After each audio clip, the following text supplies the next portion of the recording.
ঘড়িতে তখন ঠিক ভোর 3:30।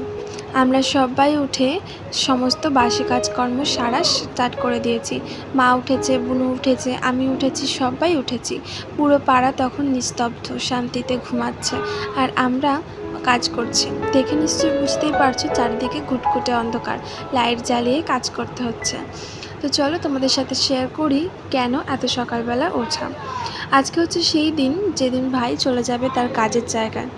দিনটা সত্যি এই তো সেই দিন আসলো, আর সেই দিনের মধ্যেই ছুটির দিন চলে গেল। সত্যি হাতে গোনা দিন কয়েকদিনের মধ্যেই শেষ হয়ে যায়। আজকে তো বুনুর মনটা খুবই খারাপ, তার সাথে আমাদেরও মন খারাপ। তো দেখো ঘড়িতে ঠিক 5:30 বাজে, তার মধ্যে আমার স্নান করা, সববারই স্নান করা কমপ্লিট। আর এই যে ভাই চলে যাচ্ছে, পুকুনকে কোলে নিয়েছে, আর সবাই আমরা এগিয়ে দিতে যাচ্ছি।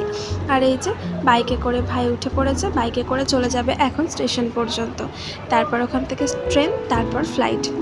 তো ভাই তো চলে গেল তার কাজের জায়গায়। মন খারাপ করে বসে থাকলে একদমই চলবে না, সংসার তো চালাতে হবে। সংসারের প্রতিটা কাজও আমাদের জন্যই অপেক্ষা করে থাকছে। তো চলো, সংসারের সমস্ত কাজকর্ম কমপ্লিট করে পুকুনকে স্নান করিয়ে খাইয়ে দাইয়ে ঘুম পাড়িয়ে দিয়েছিলাম। আর এই যে বিকাল হয়ে গেছে, পুকুনকে খাইয়ে দাইয়ে স্কুল মাঠে পাঠিয়ে দিয়ে আমি একটু অগোছালো ঘরটা গুছিয়ে নিচ্ছিলাম। কেন বলো তো, আজকে সকাল থেকে যতই ভাই হোক, বাড়ির একটা মানুষ তো, সে চলে গেছে, মনটা কিন্তু বড্ডই খারাপ। তার জন্য সারাদিনই শুয়ে বসে বুনু আমি কাটিয়েছি, সবারই মনটা খারাপ, তার জন্যই শুয়ে বসে কাটিয়েছি। কোনো কাজকর্ম ছিল না আজকে, যেহেতু ভোরবেলা উঠে রান্নাবান্না সব কিছু কমপ্লিট হয়ে গেছিলো সেই জন্য। তো যাই হোক, তারপর বিকালবেলা ঘর ঝাড় দিয়ে জামা কাপড় ভাঁজ করে দেখো জল ভরতে এসেছি। আর এই যে আমাদের এই ড্রামগুলো থেকে জল ভরতে খুব সমস্যা হয়, তো তাই ভাই এই জিনিসটা এনে দিয়েছে। আর এই জিনিসটা পাম্প করতে এই বুনুটা আবার খুবই ভালোবাসে। তো চলো, তারপরে এই যে ঘরটা ঝাড় দিয়েছিলাম না, এখন আবার ঝাড় দিলাম। দিনের মধ্যে যে কতবার ঝাড় দিই তার ঠিক নেই। সারাদিন পর তোমাদের সাথে একটু কথা বলতে আসলাম, গল্প করতে আসলাম। তো সারাদিনের কাজকর্ম শেষ, রাতের খাবার বানানো সব কিছু কমপ্লিট। তো এখন না বাইরে প্রচণ্ড মেঘ করেছে, জানি না ঝড় বৃষ্টি হবে নাকি। তো যাই হোক, চলো তোমাদের সাথে একটা জিনিস শেয়ার করি। এই দেখো আলতা। তো তোমরা ভাবছো না আলতাটা আবার স্পেশাল কী ব্যাপার? অ্যাকচুয়ালি আলতাটা স্পেশাল না, আলতাটা হচ্ছে পরিয়েছে একজন, সে স্পেশাল। তো চলো এবার আলতা পরানোর গল্পটা বলি। তো আমি ভাবছিলাম এতক্ষণ লুটি আর বুনু, তোমরা দেখতেই পাও, মানে প্রায় ব্লগেই আমার বুনুটা আছে। তো হচ্ছে পাড়ারই একটা আর কি কাকা শ্বশুরের মেয়ে আর কি, ও সবসময় আমাদের বাড়িতে এসে পড়ে থাকে। তো আমি রুটি ভাজছিলাম দাঁড়িয়ে দাঁড়িয়ে, তো ও আমার মানে অন্ধকারের মধ্যে বসে বসে আলতা পরিয়েছে।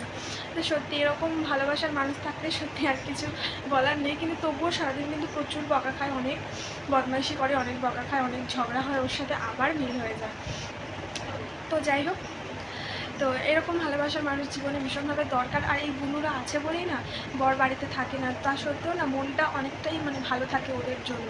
তো অনেকটা একা একা লাগে না, অনেক মানে ওদের সাথে গল্প করে সময়গুলো দিব্যি কিন্তু ভালোই কেটে যায়। তো যাই হোক, অনেকটা গল্প করলাম। তো চলো আজকের ভিডিওটা এখানেই শেষ করছি। সবাই খুব ভালো থেকো, সুস্থ থেকো। আবার নতুন কোনো ভিডিওতে তোমাদের সাথে দেখা হবে, ততক্ষণ সবাই খুব ভালো থেকো। আর আমার এই ছোটো ছোটো ভিডিওগুলো যদি তোমাদের ভালো লেগে থাকে, অবশ্যই আমার চ্যানেলটা সাবস্ক্রাইব করে আমার পাশে থেকো, আর লাইক করো, আর কমেন্টে জানিয়ে যে আমার এই ছোট্ট ভিডিওটা তোমাদের কেমন লাগবে। তো চলো ভিডিওটা শেষ করার আগে তোমাদের সাথে আরও আরেকটা ভিডিও, ছোট্ট একটা ক্লিপ শেয়ার করি। এই দেখো আমার ছোট্ট পুকুনের ছোট্ট ছোট্ট পা। পুকুন বলল তুমি পড়েছো, আমাকেও পরিয়ে দাও, ওরও শখ হয়েছে মেয়ে সাজার।